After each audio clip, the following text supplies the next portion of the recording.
मंजुल मेहता, मुंबई. मुलाचं लग्न मोडलंय. तो कोपअप नाही करू शकत आहे. खूपच त्रासलाय. त्याला मदत कशी करू? जय सच्चिदानंद. मुलाचं लग्न मोडलंय. हो दोघांमध्ये क्लेश झाला होता का कुठला? हो. मग मुलगा आलाय तुमच्यासोबत? नाही, मुलगा तर तुमच्याच सानिध्यामध्ये आहे. लंडनमध्ये राहतो. लंडनमध्ये तुमचं राहतो. आत्ताचं शिबिर अटेंड केलंय त्याने. काय नाव आहे त्याचं? अमित. अमित. तर मग सत्संग त्याला हेच डायव्हर्शन सांगा. आता दुसरं लग्न होईल तेव्हा होईल, पण हे थोडं डायव्हर्शन मिळेल तर मनाची शांती राहील. आणि प्रतिक्रमण शिकवा. नाही, माझ्यापेक्षा जास्त तर मग तोच तुम्ही करतो तुम्ही त्याच्यासाठी म्हणताय की तो खूपच परिवारामध्ये. त्रासलाय. मुलगा त्रासलाय की तुम्ही त्रासले आहात? मी जास्त त्रासले आई आहे मग- म्हणून. मग तर मदत तुम्हाला हवी आहे की मुलाला हवी आहे? दोघांनाही हवी आहे. तुम्ही ऍक्सेप्ट करा. जो झाला तो न्याय, झालं तेच करेक्ट. आणि नंतर मग त्याच्या प्रारब्धात असेल तर दुसरी मिळून जाईल. तोपर्यंत त्याला शांती मिळेल, डिस्टर्ब ना होईल, त्याच्याकडे लक्ष द्या. आणि तुम्ही पण टेन्शनमध्ये राहण्यापेक्षा प्रार्थना करा की त्याला चांगलं भविष्य मिळो आणि शांतीने जीवन जावो. हा, तो आणि मला सर्वात काही चांगलं तरी सत्संगाची दृष्टी मिळाली तर मग खूपच शांती मिळेल. तुम्ही पण सत्संगाच्या दृष्टीने जागृती ठेवा. करण्याचा प्रयत्न तर करतेय दीपक भाई, पण होत नाहीये. ज्ञानाच्या दृष्टीनेच इच्छा आहे ना, नाहीतर बुद्धी तर तुमच्या हातात काय आहे जरा विचार करा. काय करू शकता तुम्ही? तुमच्या हातात हो, काय आहे? तेच हेल्पलेसनेस जाणवतोय मला. तर मग प्रार्थना करा, तोच उपाय आहे. जी काही तुमची इच्छा आहे त्याची प्रार्थना करत जा दादा भगवानांना, किंवा तुमच्या जो कोणी देव आहे त्याची प्रार्थना करा की हे संकट आलंय, समभावाने दूर व्हावं, अशी कृपा कर, अशी मला शक्ती दे. समजला तुम्ही? हो. जय सच्चिदानंद. आणि निगेटिव्ह कुणासाठी विचार नका करू. हे त्याच्यामुळे झाला, हा माणूस असा आहे, तो माणूस तसा आहे. सर्वांसाठी निगेटिव्ह जितका म्हणून विचार करतो ते आपल्याच अंतर्नाशाचं कारण होणार आहे. जितके म्हणून निगेटिव्ह विचार येतात कुणासाठी, एकेकाचं प्रतिक्रमण करत चला. धुवून टाका. झालं ते करेक्ट, ॲक्सेप्ट करा. कारण माणसाला प्रारब्ध आज जे कुठलं फळ देत असतं त्याच्यात कुणाचीच चूक नाही. आता दुसरी नशिबात असेल तर दुसरं लग्न होईल, नसेल व्हायचं तर नाही होणार. जे राग द्वेष करतात तेच आपण आपल्या या लाईफमध्ये पण बिघडवतो, दुसऱ्याचं लाईफ पण बिघडवून ठेवतो. तेवढं तरी कमी करा. हो. सुमित्रा जोशी. जय सच्चिदानंद.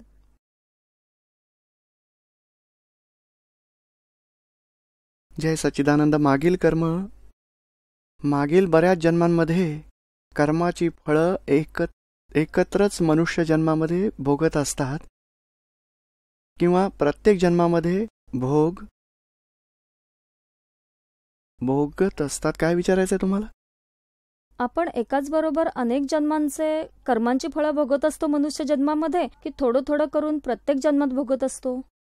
ॲक्च्युली मागील जन्माचं ह्या जन्मी पूर्ण होत असतं. मागील जन्मी किती पण जितके म्हणून कॉजेस केले आहेत, या लाईफमध्ये त्याची फळं पूर्ण होत असतात. या लाईफमध्ये जितके तुम्ही कॉजेस करता त्याची फळं दुसऱ्या लाईफमध्ये येतात. हाच सिद्धांत आहे. हे जसं बिझनेसमध्ये करतात ना, 2005 मध्ये केलं तर 2006 मध्ये किती ग्राहकांबरोबर व्यवहार होईल, तर 3 घेणारे 5 देणारे तितकाच होईल. आणि 500 माणसांबरोबर व्यवहार केला तर त्यामधले 400 बांधील आहेत ते सुटून जातील, कारण हिशोब पुरा झाला. तर हेच, आणि जितका माल पडलेला आहे त्याच्या हिशोबाने नवे ग्राहक येतील. आणि कॅश पडली तिने तो स्वतः काही परचेस करू शकणार. माल खरेदी केला तर नवीन ग्राहक येतील. तर असाच जीवनाचा व्यवहार आहे. आता मागील 2005 मध्ये जितका म्हणून बिझनेस केला त्यामधून एक्स्ट्रॅक्ट जी बॅलन्स शीट आहे तितकीच कॅरी फॉरवर्ड होत असते. स्टॉक, कॅश आणि जे 2, 3, 8 माणसं तीच कॅरी फॉरवर्ड होतील. आणि 2007 मध्ये काय होईल, 2006 ची बॅलन्स शीट येईल. असं प्रत्येक लाईफमध्ये मागील लाईफची बॅलन्स शीट, कर्म, फळं येतात. कर्मांचं बी मागील लाईफमध्ये टाकलं जातं, कर्मांची फळं या लाईफमध्ये. समजलं तुम्हाला? जय सच्चिदानंद. जय सच्चिदानंद.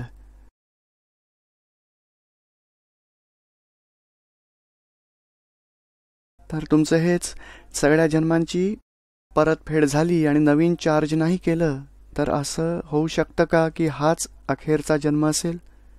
मग खरी गोष्ट आहे, पूर्ण डिस्चार्ज कर्म बघून झाली, नवी कर्म चार्ज नाही दिलीत तर लास्ट अखेरचा जन्म असू शकतो. पण संपूर्ण चार्ज स्टॉप होणं हे अक्रम विज्ञान आहे. त्यातून एक दृष्टी मिळते. तुम्ही दादाजींच्या 5 आज्ञांचं जितकं पालन कराल तर 5 आज्ञा त्या स्वतःच कर्म चार्ज करतात. पण किती? वे टू मोक्ष मार्ग. आणि जगामध्ये भटकण्याची सर्व कर्म चार्ज स्टॉप होतात. आणि ही जी कर्म चार्ज झाली 5 आज्ञांचं पालन करण्याने ती 1-2 लाईफ देतील आणि मग ती पण संपून जातील. त्यांना मोक्ष मिळणार. म्हणजे शक्य आहे हे. या ज्या 5 आज्ञा आहेत त्यामधल्या रिअल रिलेटिव्ह, व्यवस्थित आणि चौथी ही प्रतिक्रमण आणि खात्यामध्ये रक्कम जमा, तर ह्या 4 तर पालन होत असतं. पण ही जी 4थ्या नंबरची आहे की मन वचन कायाने कुणाला दुःखी केलं किंवा नाही केलं, किंवा कोण कोण भेटलं होतं सकाळपासून रात्रीपर्यंत, तर हे काही आम्हाला समजतच नाहीये. कारण आम्हाला वाटतं की कुणी आम्हाला दुःखच नाही दिलंय. कारण सकाळी नाही, चौथी आज्ञा आहे फायलींचा समभावाने निकाल लावा. पण एक एक संबंध आपल्या जीवनात येतात, एक एक व्यक्ती येते, त्यांनाच फाईल म्हटलं जातं. हसबंड आहे, मुलं आहेत, आई वडील आहेत, सासू सासरे आहेत, पती आहेत, नणंद आहे, या सर्व फाईली आहेत. जितके म्हणून नातेवाईक आहेत सर्वांना फाईल्स म्हटलं. आणि ही फाईल नंबर 1 ती पण फाईल आहे, सुमित्रा. हिचं खाणं पिणं झोपणं सर्वांना फाईल म्हटलं जातं. आणि काही समभाव म्हणजे रागद्वेष नका करू आणि समभावाने त्यांचा निकाल लावा. समजलात दादा? जय सच्चिदानंद. अनिल कुमार.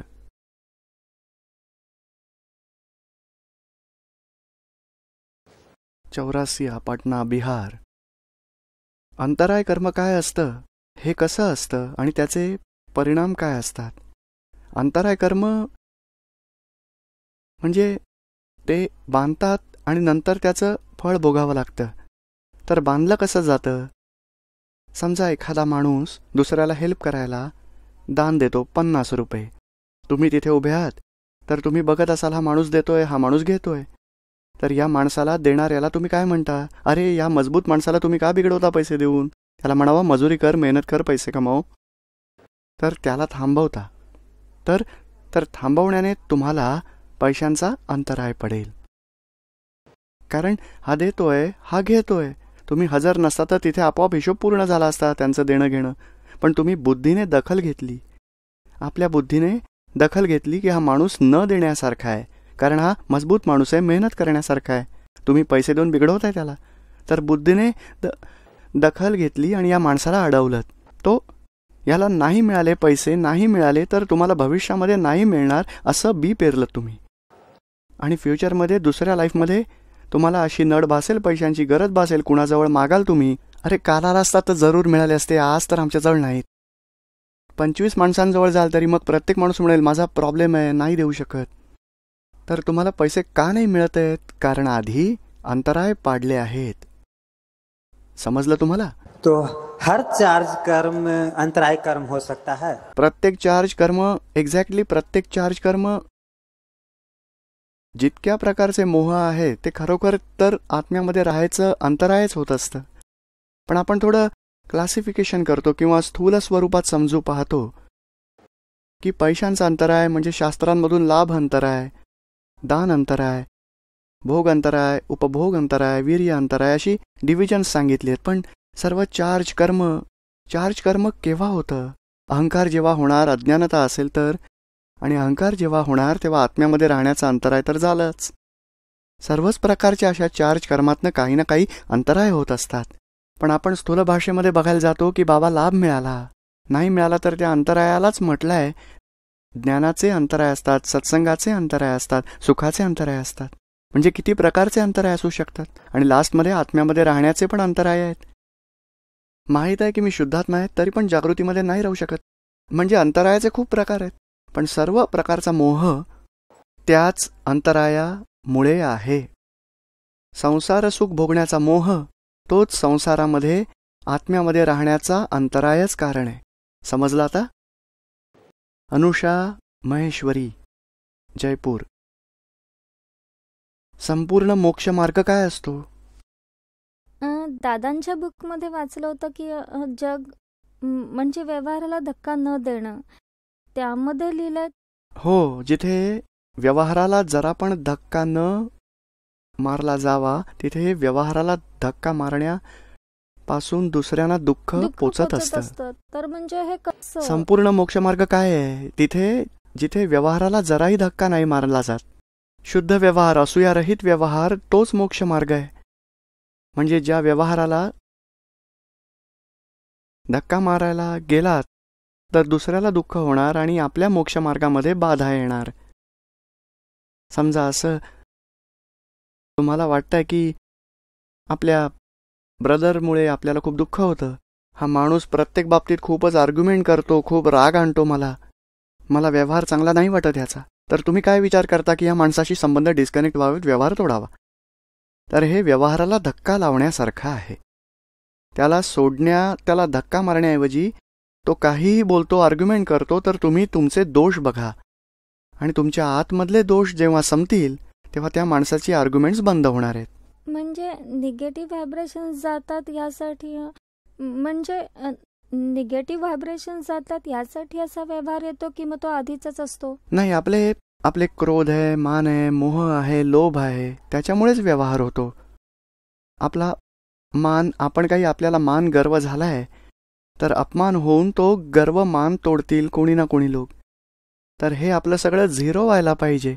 मानाचे किती 10 स्टेप चढलात की 10 स्टेप उतरवणार, कोणी उतरवणारच. तरच अहंकार आपला नॅचरल होणार. आपला लोभ वाढला, मग लॉस आला की लोभ तुटेल. तर नेचरचा स्वभाव कसा आहे की आपल्या क्रोध, मान, माया, लोभाला, आपल्या अहंकार, ममतेला तोडणं. म्हणजे अहंकार म्हणजे आत्म्यापासून जितके दूर गेलात मग तिथून परत आत्म्यामध्ये याल, मग अहंकार सुटेल आणि निसर्ग तुम्हाला दंड देण्यासाठी तयार नाहीये. पण तुम्ही अहंकार केलात तर तोडेल अहंकाराला. तर हा व्यवहार, मोक्षमार्ग काय आहे की व्यवहारामध्ये तुम्ही अशी जागृती ठेवा, अहंकार न व्हावा. व्यवहार होत आहे तो डिस्चार्ज स्वरूप आहे, त्यात अहंकार नका करू, ममता नका करू. ममता कराल तर व्यवहार स्वभावाच्या वियोगी स्वभावाचा आहे, तुम्हाला दुःख होणार आणि त्या दुःखामुळे तुम्ही दुसऱ्याला पण दुःख द्याल. तर ही आपली ममता आहे, तिनेच आपण व्यवहारामध्ये दुसऱ्याला दुःख देत असतो. तर हा व्यवहार, मोक्षमार्गात तुम्हाला पुढे जायचं आहे तुम्हाला, तर ही ममता संपवून टाका, मोह संपवून टाका, अहंकार संपवून टाका. समभावात न काढून ओके. आणि जागृतीमध्ये राहा. मी शुद्ध आत्मा आहे आणि हा अनुषाचा व्यवहार आहे. दीपक भाई, अनेक वेळा तर जागृती तशी असते, पण अनेक वेळा, हा सेकंड क्वेश्चनच आहे माझा, की अनेक वेळा त्याचा ऍडजस्टमेंट घेत असतो ज्ञानाच्या थ्रू कुठल्याही सिच्युएशन मध्ये, तर खूप चांगलं वाटतं. पण कधी कधी असं वाटतं की फाईल नंबर 1 ला कन्व्हिन्स नाही करू शकत किंवा कन्व्हिन्स नाही होऊ शकत. तर मग एक सफरिंग स्टार्ट होत असतं की का होतं हे पुन्हा पुन्हा, म्हणजे शक्ती मागत आहोत, प्रतिक्रमण करत आहोत, मग एक तऱ्हेचे ते निगेटिव्ह थॉट्स येतात, सफोकेशन होतं. तर हे पुन्हा पुन्हा थोडंसं नाही, इतकंच थोडं समजून घ्यायला हवं की प्रत्येक कर्म जसा ऑनियन असतो, किती लेयर्स असतात? 10 लेयर्स आहेत, 25 लेयर्स. तर प्रत्येक कर्माच्या मागे 25 लेयर्स, 50 लेयर्स आहेत, 500 लेयर्स आहेत, 5000 आहेत. तर एकदा एक व्यवहार झाला, त्यामध्ये एका कर्माच्या फळामुळे व्यवहार झालाय. तर आपण प्रतिक्रमण केलं तर एक लेयर जात असतो, परत दुसरा लेयर येईल, तोपर्यंत असाच व्यवहार होतच राहील. मग दुसऱ्या वेळेस प्रतिक्रमण करा, सावकाश एक एक दोष धुत जा. पेशन्स ठेवावाच लागेल. कारण किती, बघा ना, एक साधा इन्सल्ट केला तर किती विचार येत असतात, 50-50, 100-100 लेअर लागत असतात त्याच्यावर. मग धुवायच्या वेळी एक एक लेअर तर धुवावा लागेलच ना. एक गोष्ट अशी पण होते, कधी दुःख झालं, समजा राग आला, तर म्हणजे वाणीने तर नाही निघत, पण मनामध्ये त्याच वेळेस पडायला लागणं स्टार्ट होतं की असं झालं तसं झालं. तर म्हणजे तो चार्ज होतो का? नाही, चार्ज तर नाही होणार, पण डिस्चार्ज पेंडिंग राहणार आहे. पेंडिंग राहील. त्याला परत त्यासाठी आपण 10-15 मिनिटांसाठी इंट्रोस्पेक्शन करायचं आहे की खरी चूक कुठे झाली, समोरचा कसा निर्दोष आहे, त्याला शुद्धात्मा म्हण, निर्दोष बघ आणि स्वतःच्या चुका शोधून काढून त्यांचं प्रतिक्रमण कर. आणि त्यामध्ये रूट कॉज बघायचा की क्रोध आहे, मोह आहे, मान आहे, मनमानी करायचे, काही करता पण आहे. जय सच्चिदानंद. इना मेहता, दिल्ली. मला क्रोध, राग खूपच येतो. आधी वाईट जास्त कल्पना पण नाही करू शकत की मी आधी खूपच जास्त. काय विचारायचंय तुम्हाला? मला आधी खूप राग यायचा, पण ज्ञान घेतल्यानंतर पण एकदम बंद नाही झालाय. कमी झाला मला, थोडा कमी झालाय. हो, मग प्रतिक्रमण वाढवा. पण मी खूप खोटं प्रतिक्रमण करते, खोटं प्रतिक्रमण नाही होत. नाही, तरी पण इनाला सांगा प्रतिक्रमण कर, फक्त शब्दांनी होतं, हो, तरी तरी पण सुद्धा- माझा त्याच्यावर राग हा तरी असतोच. पण कारण तुम्ही समोरच्याला दोषी बघत असता आणि प्रतिक्रमण एक्झॅक्ट कधी होणार? पण स्वतः तो जर योग असा होता ह्यासाठी ना. नाही, योग असल्यामुळे नाही, आपली समज कमी आहे त्यासाठी. कुठे कमी आहे मग? कमीही आहे की आपण स्वतःचे दोष 100% नाही बघू शकत आणि समोरच्याला 100% निर्दोष नाही बघू शकत. मग सगळा दोष आपण आपल्यावरच समोर येणार. तर कोण भोगतंय? आपण भोगतोय. तर मग त्याची चूक 100% आहे. आपण समोरच्याला दोषी बघत असतो, यासाठीच आपल्याला राग येत असतो. आता पहा, तुमच्या हातून भांड पडलं काचेचं आणि फुटलं तर कुणावर रागवाल तुम्ही? नाही. आणि नोकराच्या हातून पडलं तर किती ओरडाल त्याच्यावर तुम्ही रागावून. तर इथे आपल्याला हे समजतं की माझ्या हातून सुटलं, मी पण काय करू शकते, झालं आता माझ्याकडून. आणि तिथे तर जाणून बुजून म्हणजे त्याची चूक बघत असता तुम्ही, म्हणूनच तुम्हाला राग येतो. जितक्या स्वतःच्या चुका बघत जाल आणि तुम्ही पण स्वतःच्या चुका, नाही मी शुद्धात्मा आहे आणि इना वेगळी आहे, अरे इनाच्या चुका बघा, तर मग तुम्हालाही समाधान राहील की माझी चूक करून खूप रिॲक्शन, बुद्धीला रिॲक्शन येईल. पण मी माझी चूक, ज्यांनी माझ्यावर राग धरला, ज्यांनी मला बरं वाईट म्हटलं, जे काय म्हटलं, तर मी असं मानू की माझीच चूक आहे यामध्ये सगळी? बघा, तुम्हाला सुटायचं आहे की त्याला मोक्ष हवाय? नाही, सुटायचं तर आपल्यालाच आहे. आपल्यालाच सुटायचं आहे. तर मग आपली चूक आपल्याला जे म्हणून भोगावं लागतं ते आपल्या चुकांच्यामुळेच. आणि या जगामध्ये कुठलीच व्यक्ती, कुठलंच दैव आपल्याला बांधू नाही शकत. आपल्या चुकांमुळेच आपण या विश्वात जगामध्ये बांधलेले आहोत.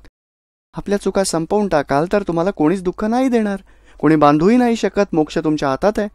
तर तुम्ही आपल्या चुका शोधून संपवून टाका, त्यांना धुवून टाका. आणि मी आधी जितका क्रोध केलाय तर मला म्हणजे म्हणतात ना साप बनावं लागेल वगैरे, तर हे सगळं खरंय? खरं तर आहे, पण धुवून टाकाल तर नाही बनावं लागणार. मला कसं तुम्ही समजणार? साप नाही नागिन. भीती तर वाटते की मी नागिन बनेन की काय. या क्रोध, मान, माया, लोभापासून अधोगतीच आहे. कमी झालं तर जनावरांमध्ये जाता आणि जास्त झालं तर नरकात जाऊ शकता. तर ह्याच्यासाठी मी तर प्रतिक्रमण खोटं खोटं करते मनापासून. नाही, खोटं खोटं नसतं कधी. प्रतिक्रमण शब्द खोटं खोटं नाही होणार. हे काय, दोषांची इंटेन्सिटी जास्त आहे आणि प्रतिक्रमणाची इंटेन्सिटी कमी आहे, यासाठी खोटं वाटतंय. मी फक्त शब्दांनी करतेय. हा, हरकत नाही. ते शब्दांच्या मागे भाव आपोआप येतीलच ना, कारण ज्याला सुटायचं आहे तो प्रतिक्रमण करतच आहे. आता यामध्ये दोन आहेत, एक इना आहे आणि एक आपली भावना आहे. हा भाग असा आहे की सुटायचा आहे, पण इनाचा अहंकार, बुद्धी खूप जास्त आर्ग्युमेंट करतात आणि ते दोषांचं प्रमाण जास्त आहे. यासाठी आपल्या प्रतिक्रमणाचा जोर कमी वाटतो. प्रज्ञाशक्तीच्या वतीने प्रतिक्रमणाचा जोर आहे आणि बुद्धी अहंकाराच्या वतीने अतिक्रमणाचा जोर आहे. दोन्ही बरोबर चालतात. पण ही 50 माणसं आहेत आणि हा एकटा खाली पडतो. यासाठी असं वाटतंय की हे मेकॅनिकल आहे, पण एक दिवस आपण जिंकणार, कारण ते विनाशी आहेत आणि आपण अविनाशी आहोत. हा भाव, दोष द्यायची भावना मनातनं नाहीये, होत असते. हळूहळू पश्चात्ताप करत जा. मेकॅनिकल माफी मागत जा. दादा भगवानांना आठवत चला. एक लेअर कमी होत जाईल, तुमची शक्ती वाढत जाईल. हळूहळू 1 वर्ष, 2 वर्ष, 3 वर्षानंतर तुम्हाला वाटेल खूपच फरक पडलाय. जितके सारे लोक आहेत सर्वांचं एक एक करून प्रतिक्रमण, एकेकाचं 1-1 तास बसून करायला पाहिजे. जय सच्चिदानंद. हो, अतिक्रमण करण्यामध्ये कुठे आपण ठेवतो, तर प्रतिक्रमण करण्यामध्ये पण जोर लावा ना थोडा, जरूर मुक्ती मिळेल. अनिता चौधरी, भोपाळ. फाईल नंबर 1 कडून अन्य फायलींना खूप अपेक्षा असतील आणि फाईल नंबर 1 ती 100% पूर्ण नाही करू शकली, तर फाईल नंबर 1 ने काय करायला पाहिजे? कोणती अपेक्षा कुणाप्रती कोण लोक करतात? सर्वच लोक जे आसपास राहत असतात. हसबंड आहे, रिलेशन मध्ये हसबंड आहेत, हो, सासू सासरे आहेत, हो, नणंदा वगैरे आहेत. हो, सर्वांनाच विचारांनी तर अपेक्षा जास्तच होत असते. त्यांची अपेक्षा खूप जास्त हो, असते खूपच आणि जास्त. पूर्ण नाही करू शकत. जशी आता एकाच वेळी 2 कामं आलीत आणि आम्हाला सत्संगाला जाणं खूप जरुरी आहे आणि तिथे त्यांचं काहीतरी खूप जरुरी काम आहे आणि तिथे मग नाही जाणं झालं, तर त्यांची अपेक्षा अशीच होती ना की तिने आपल्याजवळ यावं. हा, मग त्यांच्या मनाचं समाधान करून सोल्युशन काढा. त्यांची माफी मागा की बाबा यावेळी थोडा 4 दिवसांचा प्रोग्राम आहे, आल्यानंतर जरूर पूर्ण करेन मी. त्यांच्या मनाचं समाधान झालं तर तुम्ही मुक्त होणार ना यातून. हो, पण आम्हाला असं वाटावं की त्यांना जसं ज्ञानाच्या क्षेत्रापुढे जायला हवं आणि त्यांना वाटावं की नाही त्यांना काही चांगलं न वाटावं, आम्हाला वाटावं ज्ञान पण पुढे गेलं पाहिजे. तर मग त्यामध्ये काय करायला हवं? ज्ञानाच्या क्षेत्रामध्ये त्यांनी पुढे यायला हवं. सगळ्या फायली जितक्या जणांची तुमची इच्छा आहे की त्या लोकांनी पुढे यावं, सगळ्या ते तर हळूहळू पण ते मग होईल. तुमच्या वतीने प्रार्थना करत राहाल त्या लोकांना पण आत्म्याचं ज्ञान मिळावं, त्यांचे पण अंतराय तुटावेत. हो, प्रार्थना तर नेहमीच असते. बस मग हळूहळू होईल. आणि जे कोणी तुमचं म्हणणं समजू शकतात, तुम्हाला फेवर करतात, त्यांना ओढून घेऊन यायचं. या ना जरा या. हो, असं तर केलंय मी. तर एक दोघे येतील तर तेच मग दुसऱ्यांना सांगतील आणि एक आतमध्ये आत्म्याची शांती तर मिळेलच त्यांना. पण मग मी काय परत प्रतिक्रमण करायला हवं सगळ्या फायलींसाठी? जी अपेक्षा तुम्ही नाही पूर्ण करू शकत किंवा त्यांच्या व्यवहारात त्यांना कधी दुःख होत असतं, त्याच्यासाठी प्रतिक्रमण करत राहा आणि प्रार्थनाही करायची आहे. शुद्धात्मा भगवान यांची अपेक्षा माझ्या वतीने पूर्ण नाही झाली, त्यांना दुःख झालं, त्यासाठी मी क्षमा मागते. मला क्षमा करा, अशी चूक न करण्याची शक्ती द्या आणि त्यांच्या ज्ञानात यावं अशी कृपा कर, अशी प्रार्थना तर डेली करते. तर हळूहळू काय होईल, हे काय आहे की तुम्ही अपेक्षा पूर्ण नाही करू शकत आहात, पण अहंकाराने चिडत असता. माझ्याने झालं तर करीन, नाही तर नाही, तर त्याने जास्त दुःख होतं. नाही, असं नाही होत. तर तुमच्या वतीने असं करायला हवं. माझ्याने तुमची इच्छा नाही पूर्ण होऊ शकत आहे, पण मी जरा लक्षात ठेवून दुसऱ्या वेळेस जरूर पूर्ण करीन, तर त्यांचं समाधान होणार आहे. व्यवस्थितच सर्व होतंय. नाही, व्यवस्थित ती आतमध्ये ठेवायची गोष्ट आहे, बाहेर तर असं बोलायला हवं. मीच तुमची कामना इच्छा पूर्ण नाही करू शकले आहे, यासाठी माझ्यामुळे तुम्हाला जो म्हणजे त्रास झालाय त्याबद्दल मी माफी मागते. तर त्यांना बरं वाटेल की नाही, आणि थोडी ॲडजस्टमेंट करून घ्या. म्हणजे आधी पूर्ण करा इच्छा किंवा मग नंतर पूर्ण करा.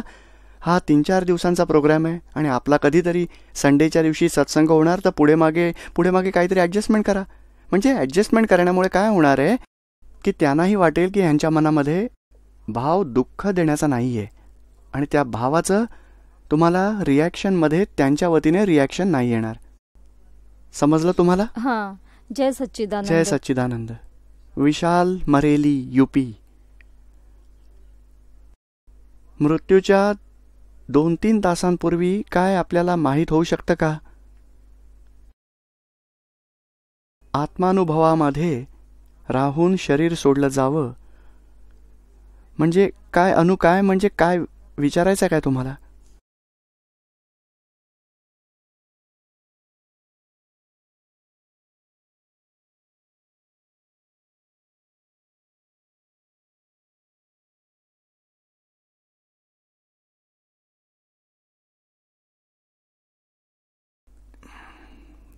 तुम्ही बरेलीहून आलात तर ट्रेनने आलात की बसने आलात? ट्रेनमध्ये तुम्हाला कधी माहिती पडलं अहमदाबाद येत आहे, आलं आहे जवळ म्हणून? नाही, हे माहीत होतं आहे ना की आता बडोदा गेलं, आता अहमदाबाद येईल, आता नडियाद जात आहे, आणंद गेला, आता अहमदाबाद येणार आहे. तर हे तुम्हाला 2-3 तासांपूर्वी माहीत होतच असतं. तर हे पण असंच आहे. आणि इथे मोह ममता, त्याला मला सोडून द्यावं लागेल, मी मरणार आहे, हे जीवन मला बघायला नाही मिळणार, माझी वाईफ मुलं राहतील इथेच, मी कुठे जाणार मला नाही माहिती. आणि इथे माहिती आहे की अहमदाबाद चाललाय, परत मी येणार आहे बरेलीला. तर इथे माहीत आहे आणि इथे जगातल्या ट्रेनींमध्ये जात असतो आणि ही पण जगातली ट्रेनच आहे. अवस्थांना ट्रेन म्हटलं जातं आणि माणूस अवस्था बघून एक पूर्ण करत जात असतो आणि सर्व अवस्था पूर्ण झाल्या की मृत्यू म्हटलं जातं आणि दुसऱ्या जन्मात जात होतो. तर त्याला माहिती तर होतच असतं. आता 2-4 तासच नाही, 1-2 वर्ष आहेत, ती पण माहिती होऊ शकतात.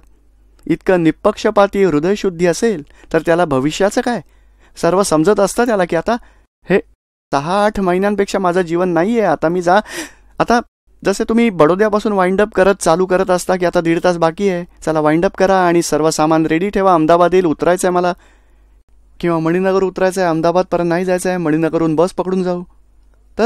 तर तुम्ही तुमची तयारी इथेच करताय ट्रेनसाठी, पण जीवनासाठी माहीत नाही त्याला. त्याचं का कोण माहीत नाही करून घेत. मोह ममता या ट्रेनमध्ये पण समजा विसरलो, पत्ते खेळत बसलाय, कुठलं स्टेशन आलं, अरे अहमदाबाद आलं, धावणार पळणार, सामान माझं कुठे गेलं, आणि 2च मिनिटं थांबणारी असेल तर बिचारा धावत उतरून जाणार, मग थोडं सामान मागं पण राहील त्याचं. तर इथे तो पत्त्यांच्या मोहामुळे खेळायला बसलाय, तर विसरतो माझं स्टेशन कुठे आहे. तर इथे संसारातही असं विसरतात, मोहामध्ये, मायामध्ये, लक्ष्मीमध्ये, मुलांमध्ये तो घुसत असतो मोहामध्ये. यासाठी त्याला भान राहत नाही की माझा टाईम कमी आहे, आता नाहीतर तसा निसर्ग खूप सिग्नल देतच असतो, एक्झॅक्ट सिग्नल देतो की आता टाईम आलाय, पूर्ण व्हायचा, आता सर्व वाइंड अप करा आणि आत्म्यामध्ये राहायची तयारी करा आणि मोक्ष जायची तयारी करा आणि चुकांना माफी मागून धुवून टाका. म्हणजे ट्रेनमध्ये पण उतरायच्या आधी नाही, ताई माफी मागतो म्हणजे मी सगळ्यांची माफी मागतो, मी जरा धक्का दिला होता, तुम्हाला जरा रागावला होतो, माफी मागत नाही का? कारण आपल्याला माहिती आहे मी इथे या स्टेशनवर उतरून जाणार आहे, यांच्याबरोबर जे काही माझे राग द्वेष झाले त्याची माफी मागतो. तर जीवनामध्ये पण असे निसर्गाचे संकेत येतच असतात आपल्याला, पण आपण ऐकू नाही शकत कारण आपण मोहामध्ये बुडलोय. ज्ञानानंतर जरूर जागृती असते आणि 2 तासांपूर्वी नाही, 2-4 महिने, 6-12 महिने आधीच माहीत होत असतं.